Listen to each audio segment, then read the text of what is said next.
Good evening, everyone. Thank you so much for being on this call tonight. We know that you all are busy and have a lot of things going on. So on behalf of Pharmacy Initiative Leaders, PILS, my name is Chandler Scheck-Snyder and the Director of the PILS Ambassador Community. And I'd like to welcome you to our Curriculum Vitae, CV, and Letter of Intent workshop hosted by two of our amazing ambassador coordinators. Before I introduce them, I want everyone to stop what they're doing and follow us on Instagram at PILS Connect, also Twitter, Facebook, as well as subscribe to our YouTube page, which this webinar will be posted to after this talk. Now I want to introduce our amazing, like I said, ambassador coordinators and who will be the hosts for this amazing event. One now being Dr. Raena Rhone, who is a pharmaceutical industry resident at Florida A&M Bristol Myers Squibb. And then also Dr. Yanet Adere, who is a postdoctoral fellow at Novo Nordisk. Drs. Rhone and Adere, please take it away. Thank you, Chandler, and welcome everybody. We're so excited for you all to be here, and you should all just be really proud of yourselves for just taking time to invest in yourselves. I know that there's a lot going on. There's a debate right now, and we appreciate you all taking the time out of your day to be with us. So as Chandler mentioned, we are going to be talking about CVs and LOIs, and we're really hoping to give you guys an opportunity to learn how to construct your CV and LOI from scratch, essentially. So we're going to give you guys all the tools that you need to be successful. And, you know, as Chandler said, my name is Raena Rhone, and I am one of the PGY1 residents at FAMU BMS. So what my program entails is the first year is actually clinical. So I'm actually down in South Florida where I'm working at a hospital.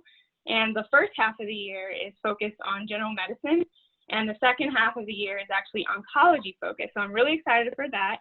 And then next year, I'll actually be moving to New Jersey where I'm going to be working in medical affairs at BMS.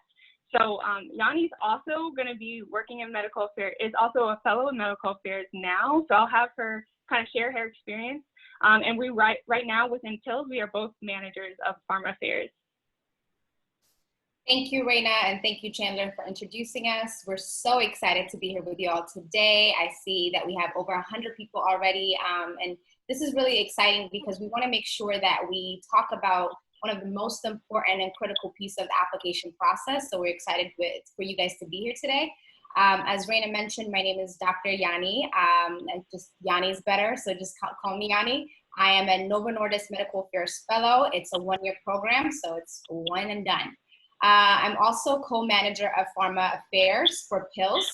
PILS has two arms. One is residency and the other is pharma related. So me and Raena are on the pharma side of things. So thank you so much for having us, and let's get started.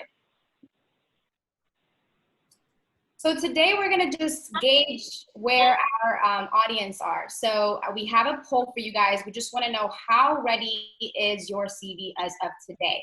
So if you could go ahead and either by going to poll everywhere using that link or by texting that, again, code, please tell us, like, how do you feel? Where do you feel your CV is as of today? And it's anonymous. So feel free. I mean, you can put your name if you want to, but it's also anonymous if you skip it. So we won't know who you are. Awesome. Okay. Okay, good sign so far. We don't have anybody that has not started. Okay, 6%, it's fine.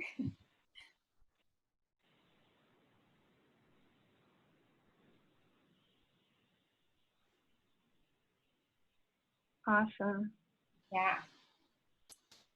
Okay, well, go ahead, Raena. Sorry, I was just curious. You all can actually use the feature below, the little emoji. Are there any P1s on the line? I'm not sure if I'll be able to see. I bet there's some P1s and P2s, P3s, P4s. So it's great that you all have started early. If you're a P1, new P3, and even a P4. So thank you guys for, you know, getting this ready already. But we hope to give you the skills and the things that you all need to be successful with this presentation. Absolutely. So what I always like to start off with is, if you guys are developing your CV and your LOI for the first time, or even if you started it before and you're ready to perfect it at this point, there are really 5 key questions that you need to ask yourself. And this is what you need to do in the brainstorming stage. So the first question is, who are you? What is your background? What experiences have you had that make you who you are today? Is there something that happened in your life that makes you motivated to pursue either a residency or a fellowship or maybe a full-time job? This is something that you really need to think about. Why are you even interested in the program? That's the second question that you need to ask. You know, is it something that, you know, you had a professor that really got you interested in residency and in a clinical career? Is it somebody in industry that came to speak to your class one day? Why are you really interested? These are things that you need to think about because they could be a key part of your CV and LOI. Also, what can you bring to the program? A lot of people end up thinking that, you know, I just want the program to accept me. You know, I want to be part of their program so bad, almost begging to be part of the program. But there are unique things that you actually can bring to the program, and you have to really identify that. I think what's so beautiful about crafting your CV and LOI is that you really have to dig deep into understand yourself, understand what you're passionate about, what you wouldn't mind doing for the rest of your life. And it's important to think about the experiences you have to show what strengths that you've kind of accomplished in the past. The fourth question you should ask yourself is, how can the program help you to reach your goals? Okay, so not only are you thinking about this next step in your life after graduation, but you should also think about what is your plan in the next 5 years, maybe 10 years. It's okay if it hasn't been all planned out and figured out just yet. I think Yanni and I, neither of us really know what we want to do for sure in the next 10 years. That could change. But what's important is that you understand what direction you're headed so that you can make sure that you're being intentional about what you're applying for. If you're interested in something clinical in the long term, maybe fellowship isn't necessarily the route you want to take. You know, if you're interested in academia, for example, maybe you should pursue a program that has an academia component, allows you to teach students or maybe precept students. So how is the program actually going to help you to reach your goals? And the ultimate question here, number 5, is what is your story? So these questions are really helping you to dive deep within yourself and to understand what your true story is, what made you who you are, what drives you, what motivates you, what are your strengths? What can you bring to the program, and how can that program help you to propel into your career long term? All right, so what I a lot of times tell my mentees and other students that I get to interact with is part of the application for either a residency or a fellowship or a full-time job even is you have your CV. CV is typically the first thing that people see. And you also have your LOI, your letter of intent, okay? This is really, what this is doing is you start off with your CV, which is kind of like a sketch of yourself, right? And then you add a little bit of color with the LOI. And then your interview helps to bring the colors all together, maybe adds to the background a bit. And then you also have your letter of recommendation from your letter writers, right? This is making you a full picture, a full painting, and all these things should add to each other. Should be really intentional at what you add to your CV, your LOI, what you speak about in your interview, so that you can really show your interviewer who you really are and give them that brilliant picture that you want to show. So one thing that I would like to add actually on the previous slide is that, if you don't mind going back, yes. So as you can see the picture on the right side, there is a theme, even though it's just a structure, even though it's just, if you see the picture on the top left corner, even though it's not, you can't really make it out, it's still the same color. So the most important thing when we're talking about what is your story is that your story should kind of speak to who you are from beginning. And a lot of us, I see that a lot of you guys are P1s. It should kind of touch on a lot of, it should stay consistent. I think consistency is very important. So if you're the type of person who likes to volunteer, who likes to do community service, I know that was one of the questions we received, which we'll directly answer. You know, that's something that throughout your pharmacy school, I'm sure you're going to do. So keep your theme consistent. That will help you with talking about your story and kind of really shaping out who you really are when it comes to presenting yourself in front of an employer or an interviewer.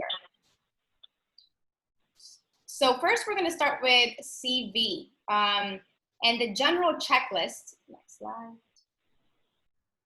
So these are some of the general checklists that we have for CV, and we just want to first make a disclaimer that everything that we have listed here are things that we have by going through the experience learned for ourselves, or by some of our coaches have told us that's in the past, by getting it reviewed and by having it go through several levels of feedback.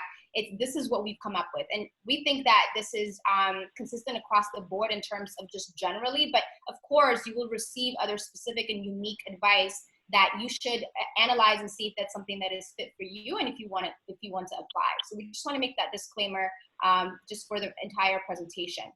So what are some of the things that we think of when we're general format for a CV, right? So you want to keep the fonts, one of the typical and traditional fonts. As a fellow right now, I'm currently reviewing CVs for medical affairs at Novo, and I've gotten CVs where the fonts are a little bit more unique, or colorful, or things like that, and that could be a little bit distracting. So it's very important that you keep the consistent sans serif font across the board to make sure that that's not really what you're focusing the person's attention to, but more so what the content is. So that's the number one key, is traditional fonts they're safe, and you might think they're boring, but they're actually essential to making sure that you're not letting the wrong thing speak for you. The font size also needs to be above 10. I know that we have so much to fit on our CV, so sometimes we want to increase it to 8, 9. I know I really tried to once, but anything below 10 is just too small. So it's important to make sure that your CV is above 10 point and 10 above 10, and preferably 10.5 to 11. Next thing is balancing the white space. So when you look at your CV, is there too much writing? Is there too much white space on one side and not the other? So making sure that when you look at it, it's well balanced, and that you have enough writing, but also enough white space to make sure you're giving the eyes a little bit of a break. The next thing is consistent formatting. And we're gonna go in depth by showing you guys a template in a little bit, but it's important that, for example, for dates, if you're gonna have May 2020, you should have December 2019 or whatever across the board by writing out the actual month. But if you're gonna have 09/2020, then you should keep that across the board. It's very important that once you start, and the same thing with periods. If you're gonna add a period at the end of each of your sentences, then you should continue that throughout. If you're gonna maybe have a certain type of bullet, you should keep that throughout. So consistent formatting is everything. In addition, tables. So tables are lifesavers, okay? So tables allow everything that you put on your CV to remain the same. As in, if you're to convert a Word document into a PDF, if you have a table, that's gonna remain the same way. So you wanna align your text in a table format, and again, we'll show you guys specifically today. It's just not a webinar. We're gonna go through everything. It's a workshop. So you'll see what we mean by tables.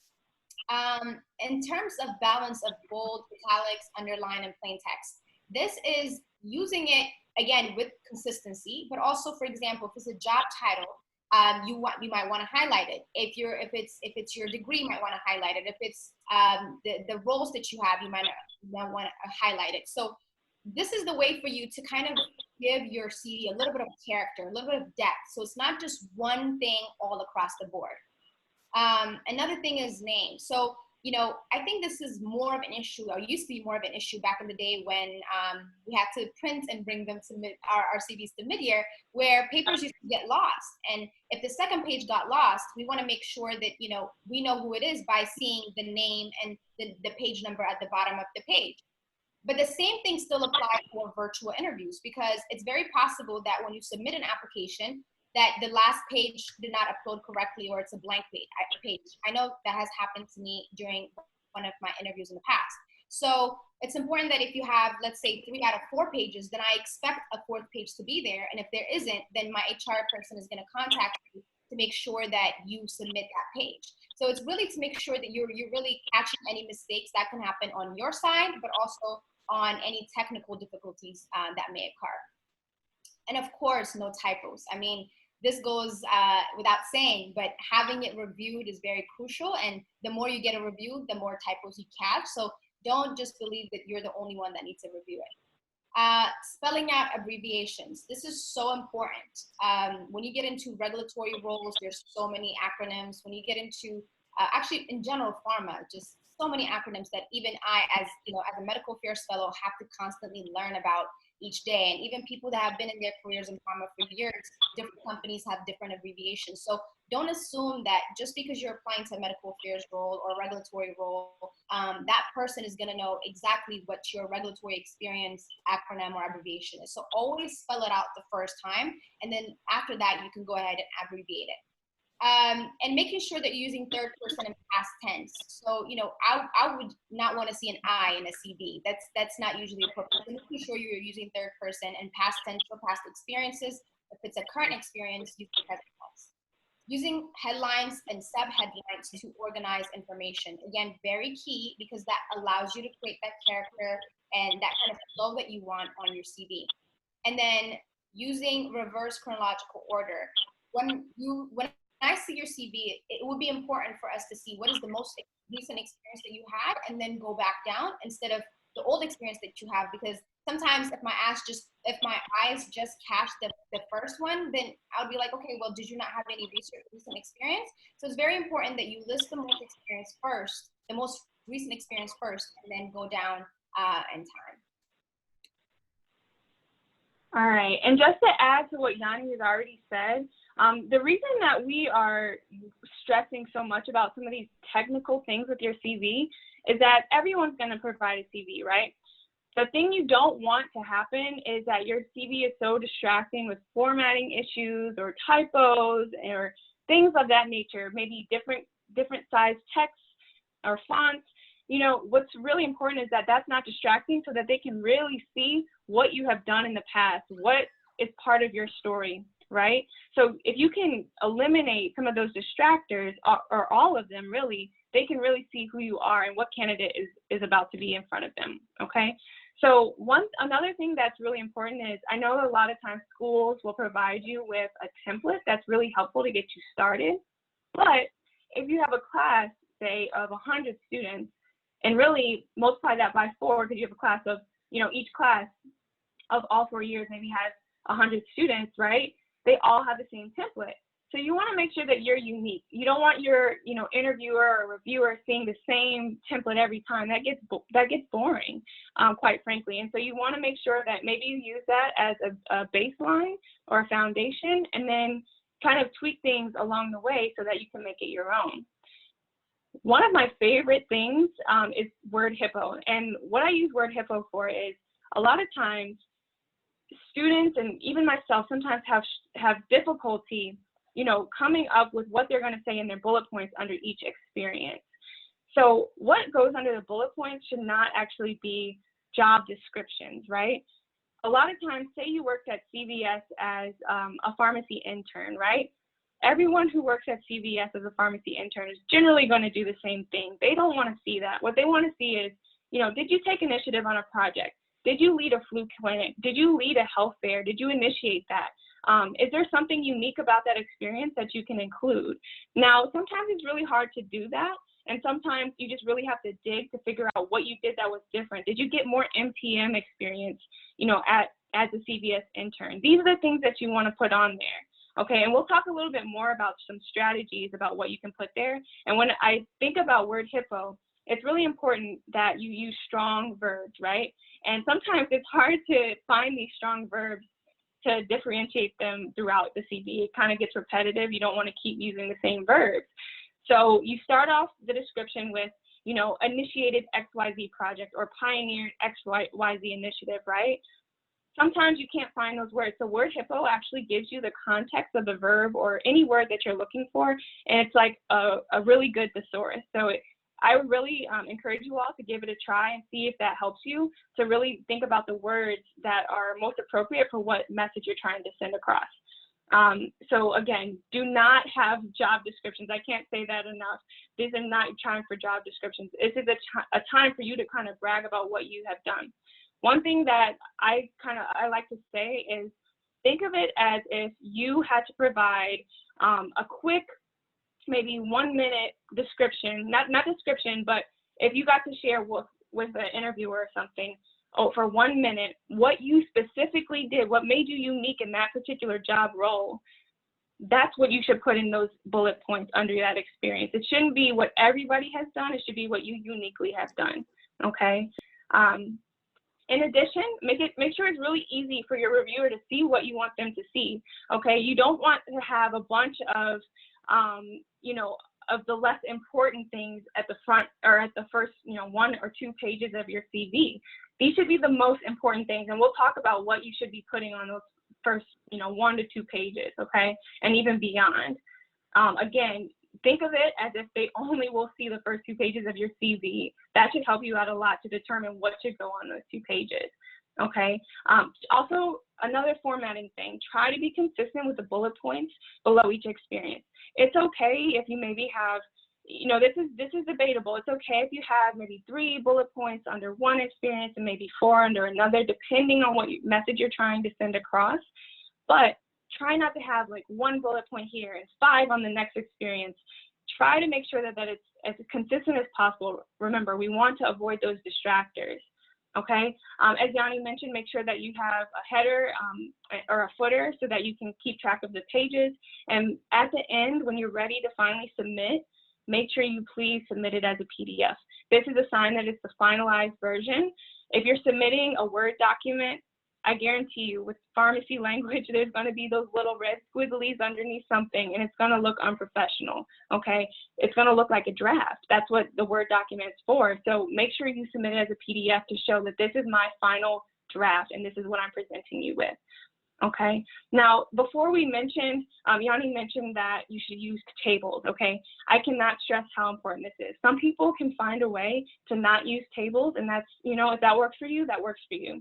But for me, this makes it so easy as you keep adding things to your CV. So what you have here, for example, are these invisible, these tables, right? So this is just any other table. It helps to keep the spacing consistent. I promise it, even though if it takes some time to set up, it makes it so much easier later on. And then after you kind of hide those tables and make them invisible, this is what it'll look like. It'll look really nice and clean. And as we go on throughout this presentation, you'll be able to see how clean the CV looks when invisible tables are used. Now, I do see that there are a lot of messages in the chat, and we will take time to answer some of those questions, but we also have some ambassadors from PILS who are helping out with those questions as well. Yeah, and one thing I do want to add about the table is that if you can go back to the previous slide, Raena. So as you can see on the date side, creating that, you can, you know, move it accordingly. So for example, right now, there's a lot of space between that line and September, right? So you can move it as close to September as possible, which will allow you to have the bullet points be a little bit extended so they're not going on to the second line. There's nothing wrong with it going to the second line, but it definitely increases more space on your CV if you could have one-liners instead of 2, instead of 3, right? So you can adjust that to be a little bit more to the right side and more to the left side, depending on if it is like September to August or August, right? So that's one of the things. And then for those people that are not familiar, how do I make it invisible? Very easy. Google, how do I make tables invisible? I wish that I had the little icon for you guys on this one so you can see it, but I promise it's very simple. The way to make tables invisible, it should be right in the table section, and it should allow you to click on different levels of invisibility. And it's very important that you select all forms to be visible. So don't leave any of the tables to show any lines. And again, I mean, you know, Google is your best friend. So certain types of Microsoft Word skills could be found on Google, and it will show you how to make all sides invisible and don't leave anything out when you are submitting your final one. Awesome, thanks, Yanni. Okay, so there are, because, you know, we really invite anybody who's pursuing a residency or fellowship here today, you know, I'll kind of hint more on the residency side of things, and then Yanni's going to share a little bit more about the fellowship side. So what's really important is that you distinguish, and some people might be actually applying to both. So it's important that you have a CV prepared for both residency and fellowship, and there are going to be things that you put on one that you may not put on the other.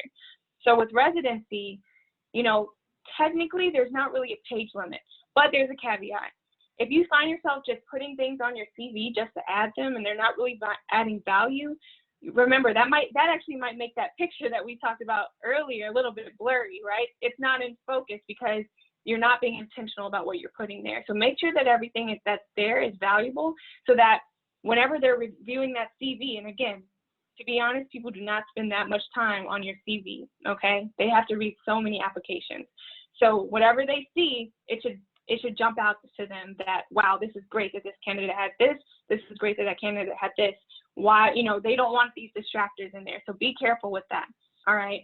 In addition, with residency, the focus here is clinical inpatient care experiences, okay? So for example, if you had an ambulatory care experience, that's what would go here. For your APPEs at a hospital, all those should go on your residency CV.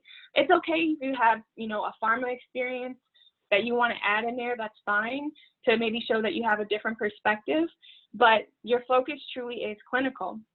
All right. Now, another thing that is kind of helpful is to include a supervisor. So the thought behind this is that pharmacy is a small world, and we hear that many times over and over again.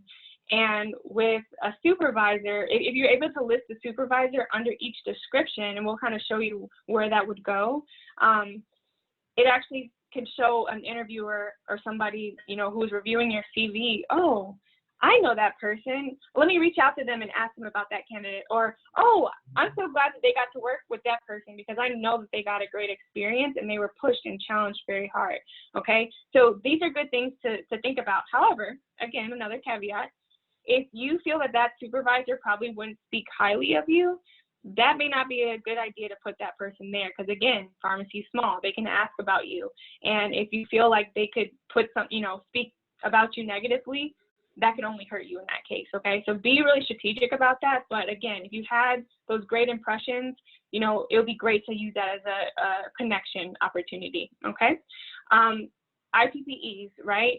So introductory pharmacy practice experiences. This is an opportunity to include on your residency CVs. And the reason for this is, again, because in this, for this, you might be able to just list this and we'll talk about that. But again, these are clinical experiences that add to the picture, okay? Some things that you might want to focus on that you may not focus as much on with fellowship is making sure that you, in your bullet points, describe significant interventions that you had. That's going to come up in an interview, I guarantee it. If you had an intervention where, you caught, a super therapeutic drug level or something, and you want to bring that and you brought that to the doctor's attention, and you maybe saved the patient from having AKI or something like that, right? This would be a chance, the opportunity to put that in there. So not only say what you did, but what was the impact of that intervention.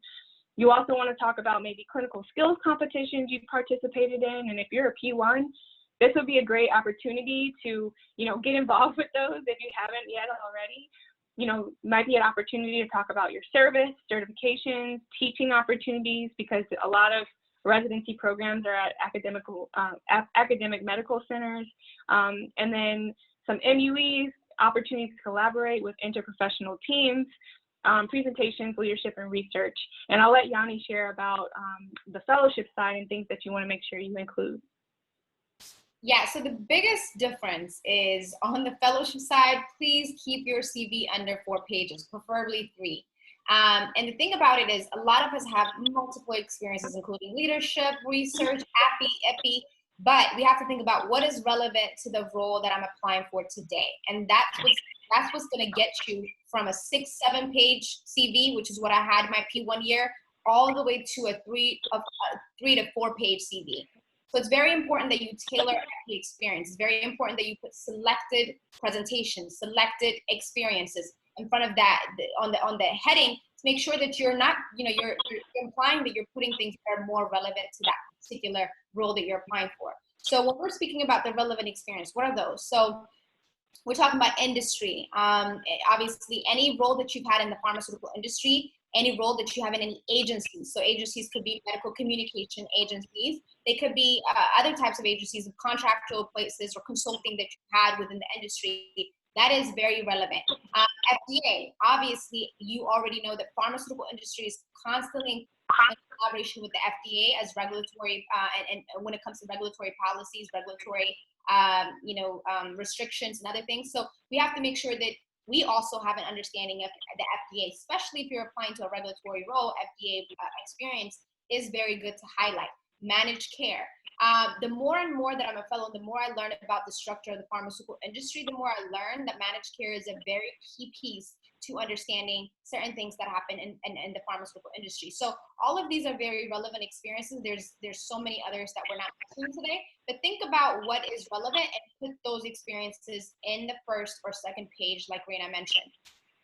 Yes, I mean, we say that when it comes to supervisor, for example, if you, when I was doing an internship, I had to make sure that I put my internship supervisor on there. And there was a person who said, oh, I know so-and-so, like, did you work with him? So like Raena said, it's a very small world. And then the more niche you get, so whether it's you're getting into residency, whether you're getting into a fellowship, within that pharmaceutical industry, pharmacy is also very, very small. So if you have that good rapport with your supervisor, it's important to mention them just so that, it gives your role even more of a credibility. And if that person recognizes that particular supervisor. Appies. It's a maybe leaning towards a no. I mean, unless your appies are, like Raena mentioned, something where you made a significant amount of impact and difference, I would not put it on your CV, simply because you have so many more other experiences that you can highlight after IPI experience. IPI is considered to be, in most schools, what happens in the first summer of your pharmacy school experience. So I'm sure that as you go further into your pharmacy school experience, you're going to build on those experiences. So IPIs, like I said, maybe leaning into a no, but of course use discretion in how much of an impact you made in that particular IPI experience. Experiences to focus on. So of course, things that you literally, and we say innovation here, but innovation does not necessarily mean you're creating something out of nowhere. Innovation means that you see a process, you see a particular kind of program that's happening, and you notice that there's a better way to do it. That's you being innovative. That's you suggesting ways to improve the process to ultimately better the outcomes. And the same thing for patient outcomes. So it's very important that you understand that innovation does not necessarily mean, again, you're creating things out of nowhere. It means that you're improving the process based upon your experiences. Industry experience, of course, this goes without saying. If you have any type of internship, if you have any type of shadowing experience, workshops, professional development opportunities, it's very important that you mention the industry experience as well. What about students that are in schools that don't necessarily expose them to industry pharmacy? That's where leadership comes in. So if you feel like, your school has not done a good job of showing you where the pharmaceutical industry rotations are, or you don't know who to talk to, LinkedIn is your friend. So you make up what you lack in experience. I say you make up in 101s by having those interactions on LinkedIn, and also having leadership experience to show that you're a very versatile and diverse person. You're not just going to school and performing on your academics, which is very important as well, but that you're taking the time to do community service. You're taking the time to understand how to manage people, how to manage projects, as well as how to just be a follower as much as a leader. So that's where the leadership experience in really helps you out when you lack industry experience. Or if you have industry experience, that leadership experience is going to supplement your industry experience as well. The next thing is therapeutic area and drug experience. So I know that when I was applying to Novo is a company that is known for diabetes and other severe chronic conditions. And so I made sure that I had a very good understanding of what that therapeutic area is. And this could be by going to the diabetes clinic at Howard University, where my professor used to work at, by focusing on the particular drugs that they're working on. So I made sure to read on the drugs that they just had. And I know, for example, when I was interviewing, we just released Rybelsus at that time. And I was like, okay, what is this drug? I need to make sure that I'm very aware of the launch and what that launch means and how does this impact the market. So being able to understand the therapeutic area, but also understanding the drugs specifically that company produces is important. So the other things listed here are very important as well. I think that one of the things, and because Raena has touched on it, I don't want to be redundant, but presentation, research, all of these are as crucial as other things on your CV. And again, if you have not had enough industry experience, or if you feel like you don't have any industry experience, there's so many ways to supplement your CV. But the most important thing to do is make sure you put it on the first or second page, make it very clear for us to see what those experiences are. So I think that's probably what it is, but I'm sure we'll elaborate further as we go. So the key sections on a CV should, of course, include education. If you're applying to industry only, then you should have a pharmaceutical industry experience section. And this is by saying related pharmaceutical industry experiences and putting like FDA, agency work, managed care work, any type of health plan, health systems that you worked on, you can put it there as well. And then professional experience. So if you've worked as a pharmacy intern or a pharmacy technician, it's important that you include it there as well. I think that as students, we tend to think, especially if you're interested in the pharmaceutical industry, that retail pharmacy is not pharmaceutical industry, so I shouldn't put it there. Absolutely put it there if it's your work experience.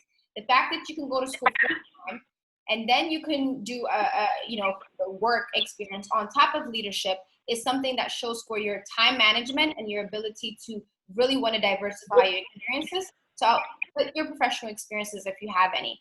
Leadership, as I mentioned, very, very critical. When you lack industry experience, I look for leadership experience to supplement that on the CVs that I'm reviewing right now. So again, very important. Presentation, research, advanced pharmacy practice experience.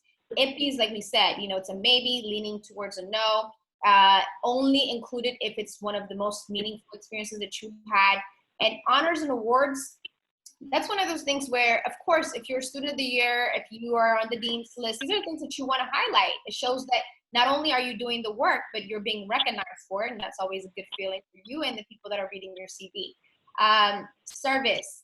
And by this, if this is outside of your leadership or organizational commitments, and you feel like there's, again, something very meaningful where you maybe put together an annual event that's going on for years after you've left that institution, that's something that you should definitely include. References, again, this is debatable. A lot of companies will ask you for references themselves if they need it on top of letter of recommendation. So putting references is not something that I'm an advocate of, but again, that's up to your discretion as well, and as you see fit for the particular role.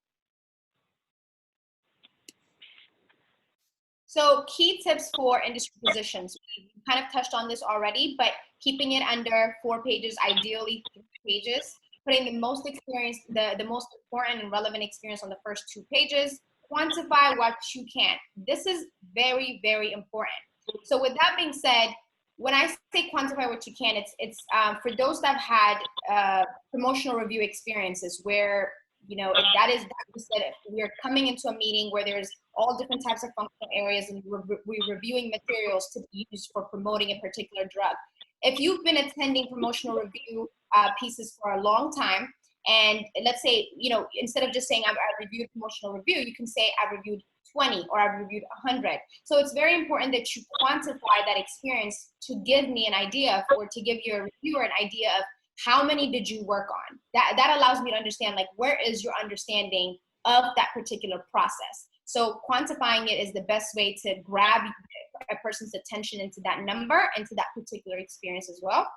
And then including specific disease state and branded drug names that you've worked on. This is key because if you've worked on, let's say, cost-effective analysis of a drug a drug for a company that you're applying for, of course the company is going to want to know what that particular drug is and what your experience was with that particular drug. They're going to be very excited. I'll tell you this, for my particular fellowship, that's something that we would make a comment on. If you had experience with particular drugs in the disease state area or our own particular drugs, we make a comment to see that you've shown interest not just by applying to the role, but by being interested in our product. So you want to make sure you're showing that as well. And then when it's a branded name, make sure you put the trademark as well. Yeah, and just to add to what Yanni was saying is, I know it's really hard to keep track of everything that you've done and the exact number of maybe promotional review pieces that you've done or anything else, right? How many patients you've impacted. But every day that you're on rotation or, if you're doing a leadership service opportunity, anything, try to keep a little diary or put it in your phone, everything that you've done and accomplished, and try to be as specific as possible so that when you look back later and it's time to add to your CV, you can just put it in there. You don't have to think so much about, oh, what did I do again? I forgot. Because it's important to be detailed, because you will be asked about anything that's on your CV. I know the focus of today is not interviewing, but just remember that everything on your CV, you need to be ready and prepared to speak about in an interview. It could be the last thing on your CV, but just know that it's fair game. One thing to add to right. is, oh, sorry. One thing to add to, if I say, you know, I've increased membership retention by 50%, make sure the number that you know what that number went from the beginning to what your impact was. Don't put I've impacted it by 50%. And when I actually ask you, so what number was it before you started versus later? And again, doesn't mean everybody's going to be that technical and, you know, and very much about the numbers, but somebody could ask you if they felt like the experience is a little, you know, too much or whatever it might be. So know that, you know, if you're going to put percentages, know the numbers, the before and after numbers as well. Mm-hmm. All right, so we've given you all the background about the CV now, right? So now let's talk about what it actually looks like, what a clean CV will look like, and how to organize things. Now this here is actually just an example. Your CV does not have to look like this. But what we're trying to show you is that it's very clean, very easy to read. There's no distractors, at least not intentionally. But what we want you all to see is, you know, what your CV could look like if you start planning, and start working on it now, okay? So we have Miss Denise Huxtable here, if you all watch The Cosby Show. So what we have here is the name, right? The most important thing is your name at the top of the page, okay? So your name should be bigger than the rest of the text, and also make sure you include your contact information. It's not just a formality. The reason you need to include your contact information is because this is a lot of times what they're going to use to contact you. Sometimes they don't refer back to the actual application portal, because sometimes that's HR that's dealing with that, and you might have a different team that's just reviewing your CV and wanting to reach out to you. So keep that in mind. So remember, the most important thing here really is your phone number and your email, okay? Now, your address, I prefer to put it, to be honest, because sometimes say you didn't get that position or you turned down that position, but HR wants that information. They can maybe send you things about the company if there are other opportunities in the future. You always want to keep those doors open. So that's just one reason to potentially keep your address there. Or you could maybe put the city that you're located in to show, okay, well, I'd be interested in, positions in this particular area. Maybe if you didn't fit that one position you're applying for exactly, okay? Something to think about there. All right, the next thing is education. So the name and then the education, those are things you just don't want to mess with. This is the exact order that you should have it. Below this, you might have things that change around a bit depending on what you're applying for and what experiences you've actually had. But with education, again, you want to have it nice and neat. You want to say what degree that you're going to earn for you. If you're a student, if you graduated already, you could say, you earned your Doctor of Pharmacy and the date that you earned it, or if you didn't earn it yet, when you anticipate to earn it, right? Then you then have, any other education that you had, if it's Bachelor of Science, Bachelor of Arts, anything there, you want to put it below, okay? Again, reverse chronological order. Make sure that you have the school name, where the school was located, and then your graduation date. Okay. Now, one thing for me, for example, I had a business minor in undergrad. If that's something you want to add, for example, because I was interested in fellowship or industry, that's something that's a value. So I actually put that under my Bachelor of Science in the education section. So that's something that you can do as well. If you have a minor that you're proud of, that's somewhere that you can add it there. So let's talk about the pharmaceutical industry experiences. As I mentioned before, if you're looking into getting into fellowship, it's important that you put your pharmaceutical industry experience right on the first page, right after education. I've heard of students tell me that, I've been told to put my certification and drug development courses, other things before, after education. I recommend putting your pharmaceutical industry experience right after education, before even certification, because Certification says that you're able to go through a series of steps to understand information, versus pharmaceutical industry experience that is related to the job that you're applying for shows that you did it. So there's a difference with learning how to do it, and there's a whole, a different thing when you're actually doing it. So it's important that you put it to show me, yes, you have that particular industry experience, and you've made an effort in the past to learn more about industry by doing and by accomplishing certain types of, again, like I said, industry opportunities. So the first thing that should go there is your position title. It's important to put the employer. So we have, for example, in the first one, we have managed care, and it is an advanced pharmacy practice experience. So you don't necessarily need to, if you put relevant pharmaceutical industry experience section, you don't necessarily need to separate it API and internship. You can put that there by saying I'm an extern, which is for API and IPI, versus an intern for internships. And if you're a contractor, or if you took another role, you can also put that there to identify that, it's this type of role versus this type of role, but you don't necessarily need to separate them if they're relevant experiences. You could just put it under relevant pharmaceutical industry experiences. Another thing is it's important to put, like you said, the supervisor name. Again, industry is a very small world, and it sometimes helps to know who you work with and what kind of things you work with, because maybe I worked at that company, or maybe I interned for that company, and it helps me figure out, okay, so you worked on this team, you know this, or you learned this quality. With the bullets, no more than 2 lines. Again, no more than actually 3-4 bullets. It's important that you know how to concisely explain what you did. And you might have, I think I've seen Josh put this in the chat earlier, but you might have done so many incredible things in that particular rotation or that particular internship. Not everything needs to be written. That there are so many things that you could explain, and there are things that you can write out. So if you feel like it needs to go in a bullet, then make sure that it's concise and it's powerful. I think that there's a difference between describing the job that you've done and actually saying exactly what you did. So there's a difference. Again, one of the things we absolutely want to tell you is don't just say, in this role, I was supposed to do this, right? Versus I did this, I made this impact, I created this, which resulted in this. So make your statements very powerful. And we didn't want to leave this empty. We could have given you examples, but we don't want you to think that you have to follow a certain way to communicate those particular experiences. It just needs to be a one-hitter. So if you were to read it separately, does that make you feel like, okay, that's an impact? So kind of evaluate, self-reflect, and think about, what do I want to put under this versus what do I want to say during an interview to elaborate? So, and don't be keeping your great experience just for interviews because you need to get to an interview. So make sure you highlight those as well and keep it very concise and neat. Yeah, and just to add, I think as a student, there's not always many times for you to actually, lead a full-on patient care project, right? A patient care experience. But it's understood that you're a student and you're not going to do that. So I think a lot of students want to say assisted with XYZ or helped XYZ.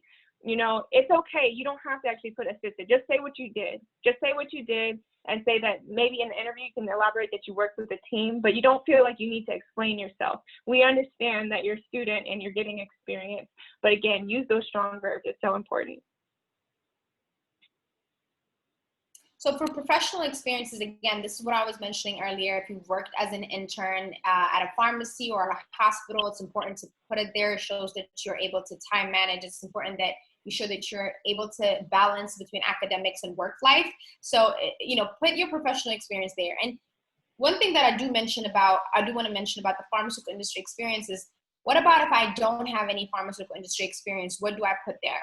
And that's where your professional experience could go right under your education. If you don't have any type of pharmaceutical industry experience, it's totally fine to just leave that part out and put your professional experiences there.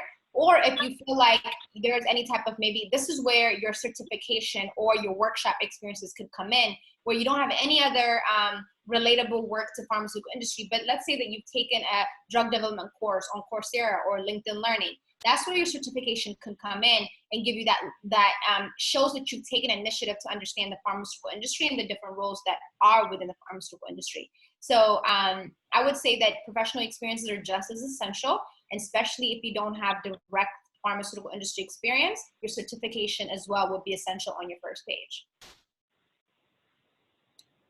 All right, so I'm going to share a little pet peeve of mine. So sometimes the easiest thing, again, when you're in a situation where you're up against other candidates, the interviewer, unfortunately, it's just the nature of it. They're going to find things to make you, to separate you from other people, right?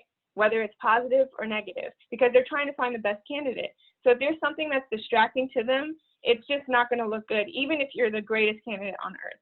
So for me, sometimes even looking at the dates, that's something that it seems so small, making sure that it's in reverse chronological order.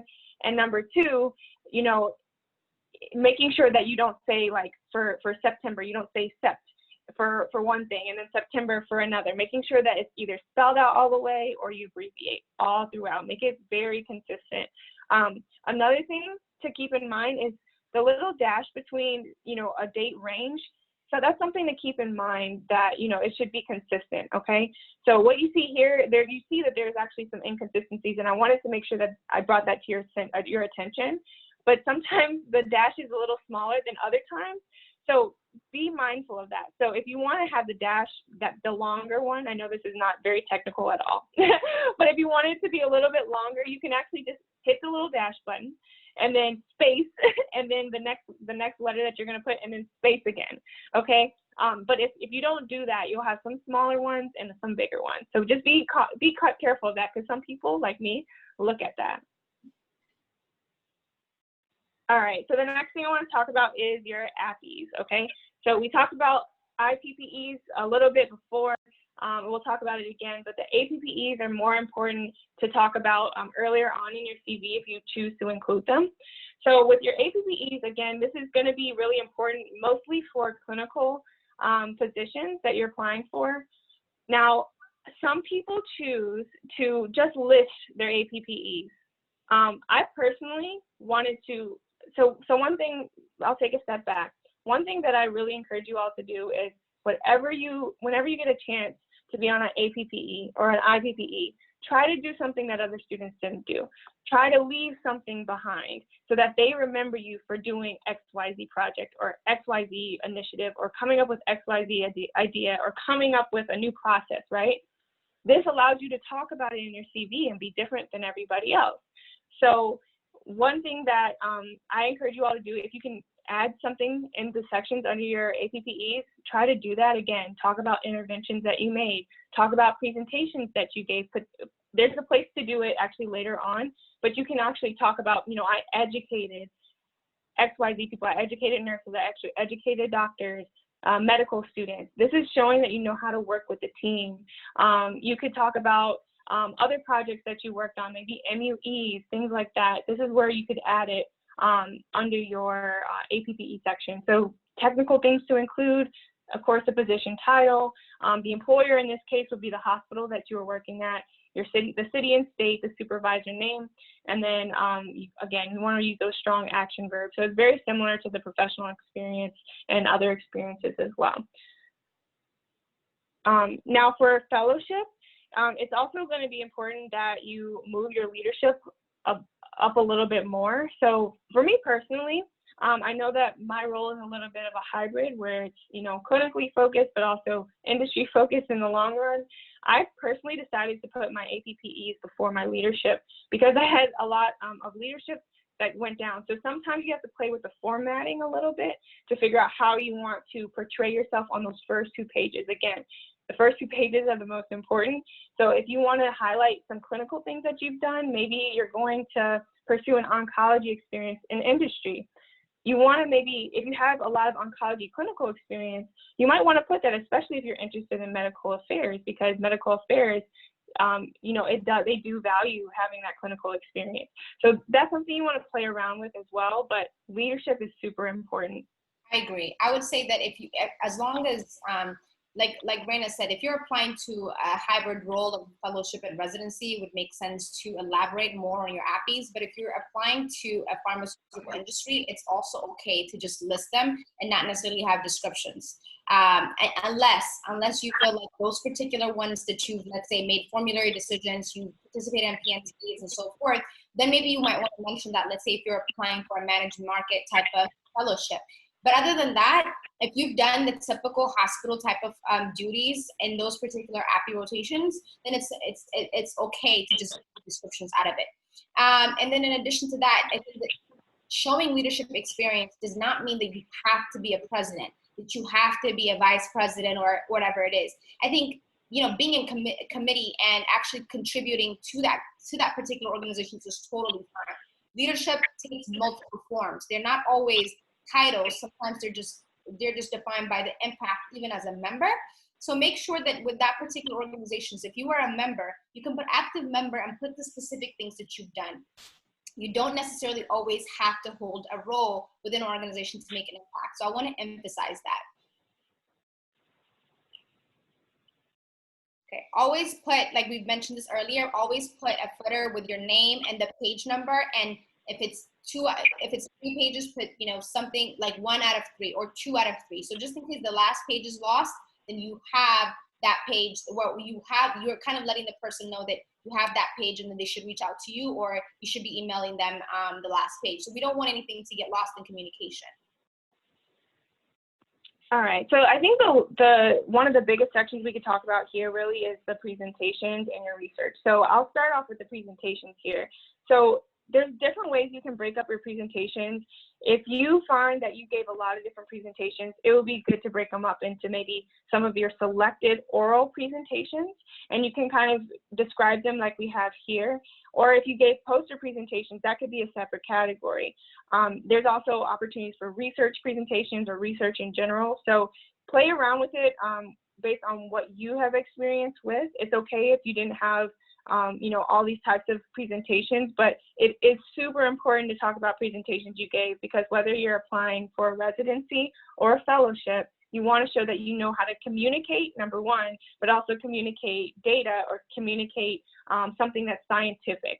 So, you know, just keep that in mind and think about other opportunities, maybe journal clubs, or maybe you presented on an MUE you did. These are things that you want to include here. Yeah, and another thing, I think one thing that was asked by Marvis on our questions, if we have current or more anticipated industry experience, should we include that after education as well as anticipated? Yes. So one thing I would say is that when I see that you know, have tried to get any type of industry experience, whether it's before mid-year or after mid-year, it shows that you are, again, the kind of person that's looking ahead to say, I want to obtain these experiences before getting a fellowship. So it's totally recommended for you to put anticipated industry experiences, even if you haven't gotten there. So you can put the experience, and then on the date, you can put the date and show maybe a parentheses over there and say anticipated, so that it shows that you know, you have these coming up, and then you have your actual rotations. The way that I would put it is, again, we said everything is in reverse chronological order. So if you have a rotation coming up in January, you put that first, anticipated, then the date, and then you go down to other rotations that you've done, let's say in September. So always, I know that it might look odd for you to say, I'm putting a rotation there without bullets, but that's totally fine, because what you want is, sometimes it might not look good, it might not look cute on a CV, but it does the job, which is that you're trying to let the reviewer know that you have more rotations coming up. But despite, you know, wanting to have it before mid-year, you weren't able to. But it's okay, because you will still have the experience before coming into a fellowship.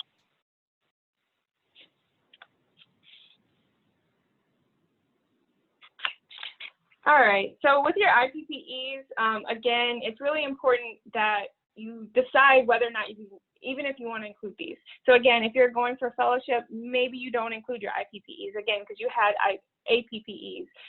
So something to think about here, say you had an IPPE at, you know, a cancer center.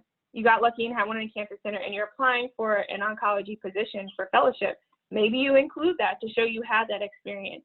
Or maybe you're really interested in a PGY1 that has a focus in oncology, or a PGY2 even in the future. maybe that's a place where you put it if you didn't have that experience in your APPEs. I do suggest I will say that most people generally just list these and don't put a description, but if you did something unique, go ahead and add a description there, but try your best to keep things consistent. And then there's also some relevant coursework.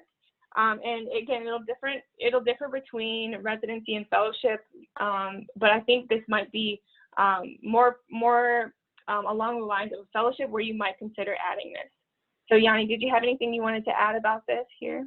Yeah, I think it's very important when it comes to relevant coursework. Let's say that if you're coming to a pharmaceutical industry and your school has like an emphasis of some sort, let's say in biostatistics or in pharmaceutical management or something like that. Those type of things will, again, if you are the type of person that don't necessarily or that did not get the opportunity to do a lot of industry rotations or industry internships, then that shows me that you've taken, again, the necessary kind of steps to understand more about the pharmaceutical industry. So yes, include them there. Honors and awards. Oh, go ahead. Go ahead. So for honors and awards, again, you put the name of the award, the presenting organization, the date it was received, and you can add a brief description if you have the CV real estate. You don't have to if you don't have the place for it. I think sometimes the titles, the title of the honor itself is it's self-explanatory, so you might not need to. But it's very good, like I said earlier, to show that you've been recognized for the work that you've done. All right, and then for certifications and training, this will differ between residency and fellowship, what you might include. But for example, for residency, if you had the opportunity to do, a diabetes management training or certification, that would be something that you could include there. If you got immunization training, now I'm pretty sure most pharmacy schools will do this, or a lot of them will. But if you want to include that to show that you're competent in giving immunizations, this is a place to do it. And it's up to you. You can move it up a little bit more if you want, but these are the types of things to include. And then lastly, I would just say is, if you did some city training for, it's CITI, if you did that kind of training for research, this would be a place to put it, just to show that you have done some, you're kind of compliant with understanding, what goes into research and how to protect patients and things like that.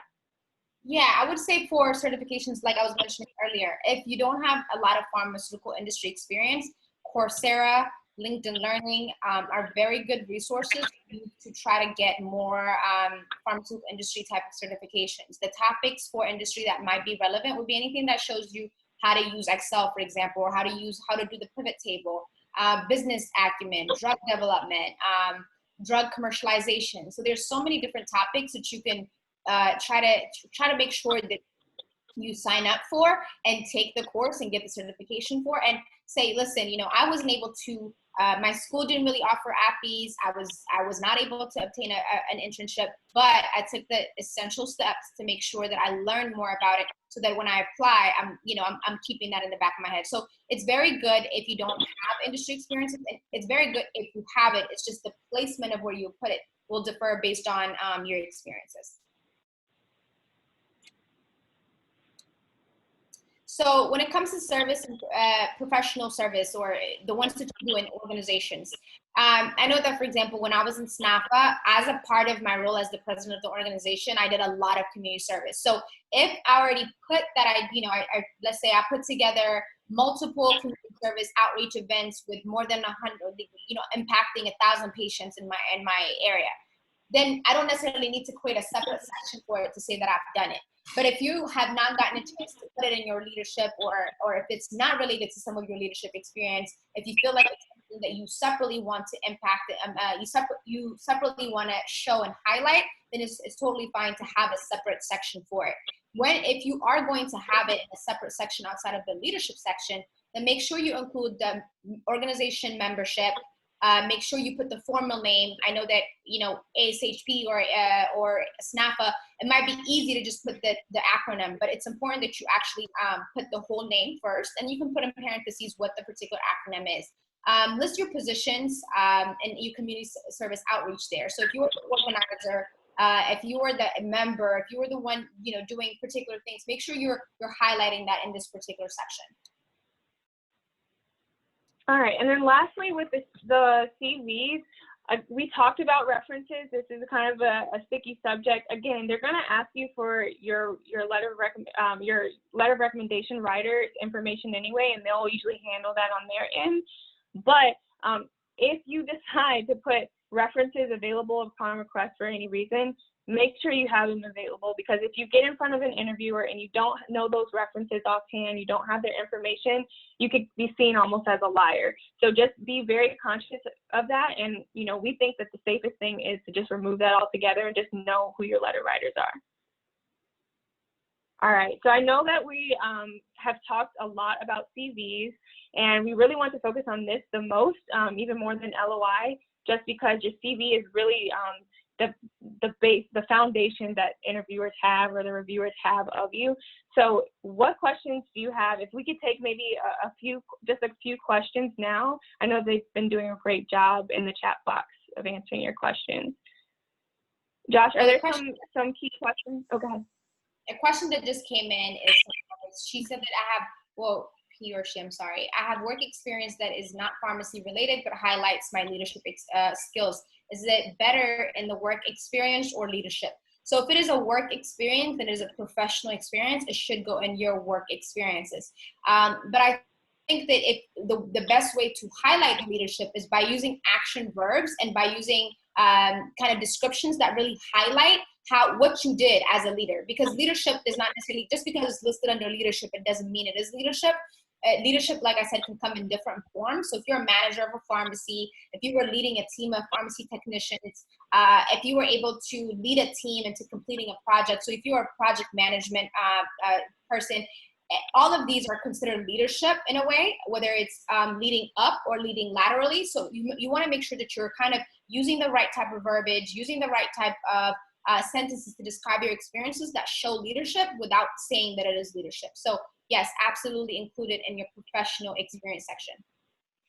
Mm-hmm. I also got a question earlier about putting a QR code to make your CV unique. So I'm guessing that the QR code might be for your LinkedIn page.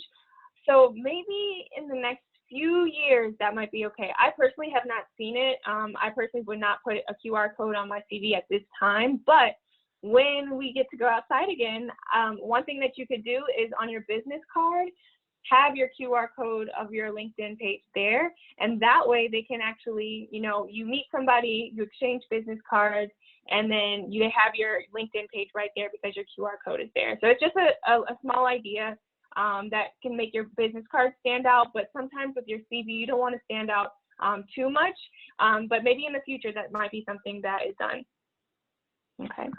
And I mean, I think that ultimately, even if you don't have a QR code there, it's when I'm looking at CVs and when I'm like, okay, so I'm a little bit hesitant about this person, I would just go and check out their LinkedIn. It's very easy to just Google, check out your name, use your name to find your LinkedIn. So I don't necessarily want to take my phone out and, use it on the screen and then when I could just Google it. So make sure your LinkedIn is tip top. Make sure your LinkedIn shows some of the unique experiences that you did not put on your CV. If you went on an international trip, talk about it there. Give us a summary. So LinkedIn is really a great way to add more personality to your professional experiences without having to explain them in your CV, or if it's not appropriate to put in your CV.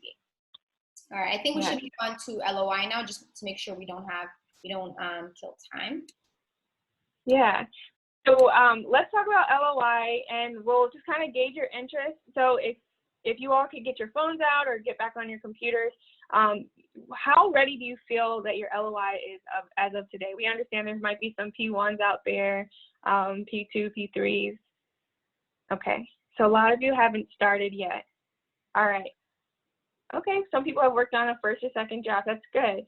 So let's give you guys a few pointers on what you can do to improve your CV or to get it started if you haven't started it yet. Okay. Yeah. It's totally fine that you have not started it. I know that when I was a P1, I was like, I don't really know what to put in there. I don't have enough experiences. But the best way to do it is to get started. Once you have it started, you can start working on it and adding things as you go. You might not be asked for it for a fellowship, but you'll be asked for it if you're applying for an internship. So I think the best way to do it is just to do it. Like I can't emphasize that enough. Yes. So how do you get started? So we're going to come back to our 5 questions here. And the reason is, again, we're trying to paint this beautiful picture of you. You want to paint this beautiful picture of yourself using all these cool tools. So again, you need to think about, as you're brainstorming, what can I include in my LOI? Again, who are you? Why are you interested in the program? What can you bring? What is your unique value proposition? What do you bring? And how can the program help you reach your goals? It's not one-sided. It should be a win-win. So you should get a lot out of the program, but also the program should get a lot out of you, and they should be able to feel like they're helping you on your journey. So really, what is your story? That should be what you think about. So in general, some LOI tips, you want to think about keeping this under, 1 page only. Some people will do a couple of pages, and you can maybe ask some current residents or fellows what the expectation is. I personally say 1 page because, again, they're already reading your CV. That should be nice and beautiful by now. And then now that they're reading your LOI, they want to see, okay, what's this snapshot of this person that can't be found, is in detail in the CV, but how are we going to bring this person to life in their LOI? Now, we'll show you how to write the signature. This can be digital, but we really encourage you to do like a handwritten signature at the very end. So what you can do is, we'll show you, and we'll show you how to do that. You can also use the same heading as your CV. So even though we're kind of in this virtual environment, when you hand someone your CV and they also have printed your LOI maybe, they see the same heading there. So it's kind of like your brand. It's kind of showing like consistency with your application materials. Also, in your LOI, don't beg for the position. Show why they need you also. You have to do it humbly, but just show why should they hire you? What can you bring to the table that they didn't have there before? Really show, what value you bring, okay? And be confident in that LOI. A little thing that I think annoys Yanni and I is when the text is not justified. So justified means when you see that little icon of, you have kind of your tabs on the side or whatever. On Microsoft Word, you have like the 4 lines that are even. That'll justify your text so that there's even, like, the margins are kind of parallel on the side. So if you need help with that, feel free to reach out. Or Google, as Yanni said, there's many resources out there for you, but it's just one thing that makes your LOI much cleaner. And again, using sans serif font, so your Arial, your Calibri, or your Times New Roman. So I think one of the things that Brandon just mentioned, one of our ambassadors, Brandon, just mentioned in the group chat, is that self-reflection is absolutely key. This is when it comes to an LOI just as much as a CV. So a CV, it's a little bit easier because you're listing your experiences. With your LOI, it's a little bit easy to forget because you think you can just go ahead and elaborate on your CV the way you would in an interview. That's not exactly what it is. This is your opportunity to tell your story, to put it all together for them in a story format. So there's so many tips out there that are that helps you be a better storyteller, and I think that it's important to explore those in order to write it. There's a sample header that we just talked about. If you use the same thing on your CV, continue to use it on your LOI as well. Next. So we talked about the signature. This is just kind of showing you exactly what we touched on our general checklist. But this was our attempt to show you that this is what an actual personal signature looks like. But I know a lot of you guys nowadays have iPads, or if not, you have phones. Go ahead and try to do it personally. Just add a little personal touch in such a virtual environment. It adds a little bit of personality to your CV. But if you can't, it's not at all a make or break. All right. So how on earth do you get this LOI thing started? So again, as we mentioned in the chat, make sure that you do some deep digging about yourself. Understand yourself, do some brainstorming, and understand what message you're trying to send across. It should be much deeper than what's on your CV. You should be able to connect all the pieces together about yourself to show why you're interested in the program. So how you should introduce yourself is kind of in a unique way. There's going to be a lot of applications. Literally the first sentence is going to be the same. I am writing you to express my interest in your program, blah, blah, blah, blah. Great. Okay, cool. Is there a unique way? Again, be unique with discretion. You don't want to be standing out in a negative way, but, you know, is there something else that you can say to introduce yourself? Show why you're interested in the program. You know, this is a good place to just say, okay, well, why on earth are you even writing me right now? Why are you interested in the program? Did you meet a resident? Did you meet a fellow in the past that just raved about the program, that you saw their growth over, you know, the course of their time in the program? You know, does, again, the program have opportunities to teach and you really love to teach? Show why you're interested there. You can give a sneak peek there. And then one really easy way to kind of draw the reader in is to show that your values, that you've looked into the company's values. This is more so for fellowship. But if you look into the company's values or even the hospital's values, if it's a residency, do they align with your own? Because if they don't, you should really consider if that's a good program to apply for. Because if they, you know, if you have strong values and they don't really align with your own, you're going to have a difficulty while you're there. So this is a good place to include it if you find that they align with yours. The second and third paragraphs are the meat of your CV, your LOI. And I say this because these are the ones that, like we were mentioning earlier, if you've already done stuff, after you've already done self-reflection, after you've already figured out how you want to tell your story, the first and last paragraph are mostly modifiable depending on the company values, depending on who you've talked to and how you want to conclude it. But the second to third paragraph are usually going to stay consistent because mostly those are things that remain true to who you are. And it's not really introductory. This is like, you know, things that you've done, but in a way, kind of telling it in a story format and kind of relating it to them and giving them an idea of why you. So that remains the same regardless of who you are. So discuss and elaborate on specific experiences on your CV that maybe you just, you were able to, you only briefly touched on your CV, but maybe you want to talk about on your LOI to make sure they see that you're a qualified candidate for the role you're applying for. And then also, what value do you bring to the program? This is a great opportunity to touch on not only your leadership experience, your international experiences, your ability to understand the healthcare system, how you went about doing that. So it's very important that you touch on not just, you know, technical things like I am a great communicator, but also more like this is how I was able to tie it all in. So when I was applying for a medical affairs role, I made sure that I was touching on my health economics outcomes research role. I make sure I was touching on my regulatory experience at the FDA. Why? Because in pharmaceutical industry, no one group works in silo. Everybody works together in a very cross-functional area, which means that if you were able to touch on different experiences that you had, if you were able to show your leadership experiences, then those are the kind of things that can carry on from an LOI for one company to another by modifying the first and last paragraph. Yeah, and just to add, this is a place you really want to make sure you're showing and not telling. You can say all you want about your leadership skills, but if you're not showing what your impact was or, you know, what you learned as an intern in XYZ, you know, program or on your APPE, you know, it's not really weighing as heavily when the reader is reading it, okay? So make sure that you're showing and expressing what happened, and then they can draw from it what message you're trying to get across. And it's helpful to, again, have somebody else review it so that you can make sure that they're taking away, you know, what you're trying to put out.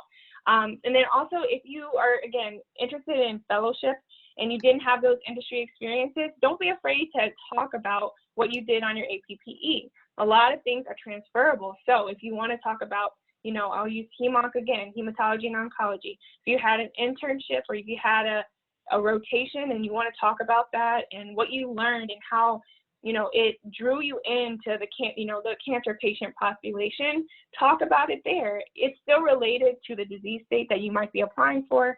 It talks about, you could talk about how you interacted with, you know, other team members of the healthcare team. These are transferable skills. Talk about the presentations you gave. These are things, again, that you don't have to feel like you're not qualified, but just find those things that are transferable. Okay, so now you're on paragraph 4, and again, don't worry too much about paragraphs, the number of paragraphs you have. This is just an example of the order that you could have for your LOI. this is a chance for you to tie everything together. So now that you've proven and shown them the experiences that you have that kind of give you credit for why you're applying, what makes you a good candidate, tie everything together. Say, okay, I've had these experiences. This is going to make me a great candidate.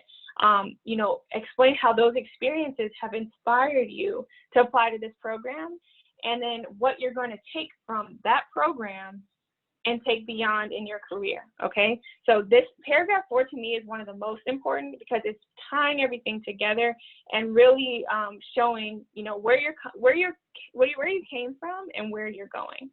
Yeah, and one thing I want to read that our ambassador Brandon just put in the chat is that when you're describing your experiences and realizations throughout your journey, it should almost be a natural, logical next step in your application to this program. So really, again, you know, this is what I've done so far, and this is why I'm applying to a fellowship. And it's almost like, well, obviously I can read this LOI and see that this person is meant to apply for a fellowship program. That's the kind of vibe and feeling that you want to give them by the time they're done reading your LOI. So I thought that was very, very good way of showing you guys, again, the importance of painting a picture.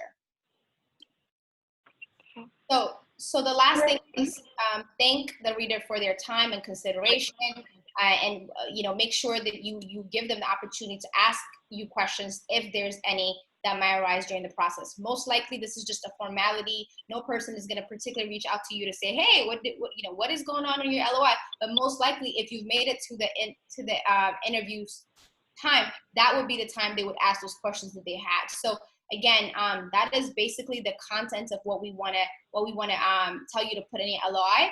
And we'll go back to, if you can go to next slide. Always remember these steps, whether it's LOI or CV. Who are you? Why are you interested in this particular program? What can you bring to the table? And how can the program help you accomplish and reach your goals? Again, it's not about just you seeking for that role, but it's also them seeking you. When I'm in my fellowship committee with my managers talking about what kind of candidates we want the top candidates. We want candidates to want us back. So it's important that you understand you're showing who you are, but also at the same time, you're evaluating them. And so always remember that and be confident and always lead with your story. Okay, so we have a last poll, and at this time, you guys can go ahead and start putting your questions in the chat. We'll address them as we go, but basically it's trying to assess how confident do you feel. It's totally fine, be honest. If you're not confident at all, this is why we're here. As PILS, we have PILS ambassadors, so this is a great opportunity, if somebody can put in the chat, where you can go ahead and seek for ambassadors to help you accomplish your goals outside of our particular webinars. In the future, when you're a P2, you're thinking about applying for fellowship opportunities, we have coaching programs. So, you know, we're not just wanting you to take one gem and go away from it, but we want you to start coming back to PILS, because we have so many amazing pharmacists ready to help you out at every stage of your career in pharmacy. So thank you for your honesty. And again, please feel free to reach out and visit our website. And just to clarify, so this one would be, you know, before tonight, how did you all feel? And then if you feel any different after tonight, what you heard, let's see if you guys feel any different after tonight's presentation. And like we said, be honest. Okay. Totally fine. I know that we threw a lot at you guys, but it's great that a lot of you guys are feeling a lot more confident after tonight's presentation. So we appreciate your feedback. Somebody said, would it be possible to get back to paragraph 4 for the LOI? I lost service connection. Yes, we can put it there while we accept some questions. We'll just go ahead and leave it on that paragraph. And if you guys have any questions, we have about 5 minutes left. Please feel free to put it in the chat or to go ahead and turn on your audio to ask the question directly.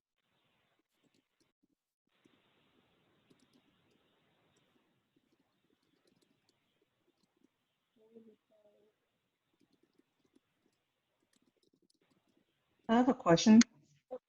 Okay. Okay, so I'm applying to different fellowship programs. I know the Rocker's program has like several companies within it, and they only require you to submit like one letter of intent.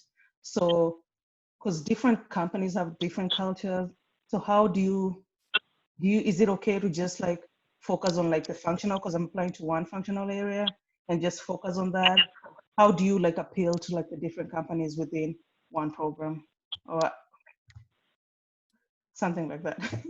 Because I'm not really sure about the process, so I haven't really opened like, but I know someone said that you only need to submit one letter of intent. So how do you make yourself stand out to different companies when you're just writing one for all of them?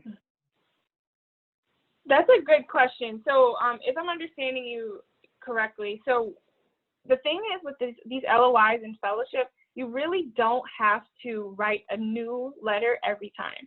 And you probably shouldn't spend too much time doing that, okay? But you should find things about the company, or maybe figure out why you were interested in one company versus another, and that should go in your LOI, and because you want to make them feel special too. So take what you have and maybe adjust it. So for example, I think you mentioned if you're interested in different functional areas. In general, with Rutgers, you want to be careful with that, because a lot of times they don't want you to apply to different functional areas. They want you to be kind of focused. Because, for example, if you apply for a commercial role and then, a clinical development role, they'll be a little bit confused as to where your focus really is, okay? So the key here is, again, try to figure out what it is that you're truly interested in. If you can narrow down, that's great. And then just tweak it based on the company or based on other things. Now with the Rutgers LOI, I think they only need to get one for the Rutgers program as a whole. So that will be general to Rutgers and whatever functional area or areas, if you choose to do that, that you're interested in. Does that help? Yeah, so I'm mainly focusing on one functional area, but I was just wondering, like, Okay. how do you tweak it to stand out within the different companies within the program, which I think That's you where, answered as well. yeah, okay, great. Yes, that's where you look into the values of the company. You make sure that you tie it into how the values of the company relate to your values. Okay, thank you. You're welcome. Any other questions? I did have a question. I know you guys talked about it a little bit, but for those of us who want to pursue a residency, I understand that education and then your professional work experience and then your API should be listed next, but what do you guys recommend listing after those categories? Yeah, I think those are great. So again, we said our professional experience, our APPEs. You could have. I suggest putting your leadership next, because to me, I'll give you a little insight from what I understand, and some of our ambassadors might be able to chime in here, but they really like to see, number one, how are you doing academically? How did you perform on your rotations? Can you do the job, right? Then they want to see, are you a leader, right? So you've checked already off with your APPEs and your professional experience that you can do the job. With your education, you showed that, you're academically sound. So you can put your GPA, up to you. From what I understand, it's controversial. Like a 3.6 and up, a lot of times are in the same category. So if you want to put that, you can put it there. If you don't feel comfortable putting it, don't put it. It's fine, because they're going to get your transcript. Then, talk about your leadership skills, because your leadership skills is going to help them to say, okay, this person can take initiative. This person can handle maybe dealing with a lot of different tasks at once. Okay, so it's painting, again, that picture.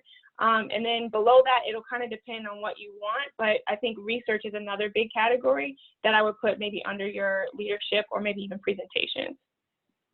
Thank you. Hi, You're welcome. this is Yawande. Yeah, so just to kind of piggyback off of what Renee said, I would, the way that it logically flows for me in terms of, as somebody who's like reviewed application packets, you can skip the GPA because your GPA is in your application packet, so you really don't need to put that on your CV, to be honest, because that's already accessible through your application packet, through your transcripts and whatever. So you don't actually include your GPA on your CV. After your APPEs, what makes logical sense to me next is actually your research. Any research, any presentations that are pertinent that you may have done on your APPEs and stuff like that, I would put that before leadership. So while leadership is important, I think that those are things that kind of make more sense in terms of this is a person who has had a lot of the experiences that we would be wanting people to have. And then the leadership is just like, oh, and they also had leadership experience.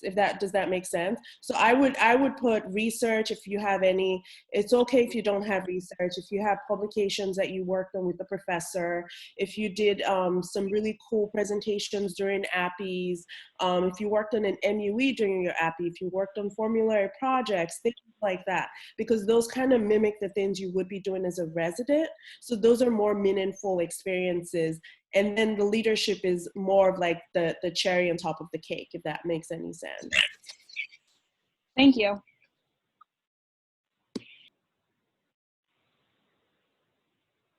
Okay, looks like we are at the 10:30 mark. We sincerely want to appreciate you guys for taking the time to listen to us today. We're very happy that we're touching not just P4s, P3s, but also P1s and P2s who are very early in the pharmacy school career and their journey, but at the same time, you know, taking the time to really be intentional and start working on these things early on, because it definitely pays off. When you start working on it early on, then it's going to show by the time you get to a fellowship and even job season. So we appreciate you for your time and attention today. And like we said, always reach out to us if there's any questions that you would like to answer, if there's anything we would like to elaborate. And always check out our pillsconnect.com website. We have multiple resources for you guys there. We have interviews with previous fellows, residents, in addition to ambassadors. So our ambassador workshop, our ambassador website is the best way to connect yourself to potentially roles that you eventually want to end up in the future and get those type of 101s very easily. So we ask you to continue to check in with Pills, because we have a lot of exciting things planned in the future, and we hope that you have a wonderful night. Thank you, everyone. Good night, and best of luck to you on this journey. Bye.